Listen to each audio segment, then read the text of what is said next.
তাহলে ভাই আমার কমলা গাছে লেবু গাছে সব সময় ভাই পাতাগুলা কুকড়ে যায় কেন ভাই কুকড়ে যায় এই বিষয়টা পরিষ্কার করি। এদিকে একটু আসেন শামীম ভাই, এটা কিসের গাছ? এটা মালটা গাছ।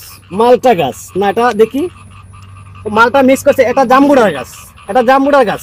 তো এবার যদি আমরা এদিকে দেখি, এই যে দেখেন পাতার অবস্থাটা দেখেন, একটা পাতা ভালো আছে ভাই আপনি বলেন? না। সুস্থ আছে? এই জন্য তো স্প্রে করতেছি। স্প্রে করতেছেন? কি স্প্রে করতেছে শামীম ভাই? এখানে এখানে স্প্রে করতেছে যখনই লেবু মালটা কমলার নতুন পাতা আসে তখন এক ধরনের শোষক পোকা, জাপ পোকা নতুন পাতার রসটাকে চুষে খায়, এর জন্য দিচ্ছে ইমিডাক্লোরোপিড। আর আরেকটা সমস্যা হয় এখানে মাকড়। মাকড় করে কি, পাতায় ঝাল বেঁধে পাতাগুলোকে এবড়ো তেবড়ো করে, গাছের এক জায়গায় যদি একটু সমস্যা হয় সারাটি গাছে ছড়িয়ে দেয়, এর জন্য দিচ্ছে অ্যাবামেকটিন, টক্সিমাইট। আপনারা ওই গ্রুপের যে কোনো একটা স্প্রে করতে পারেন, অ্যাবামেকটিন গ্রুপের যে কোনো একটি কীটনাশক, ইমিডাক্লোরোপিড গ্রুপের যে কোনো একটি কীটনাশক।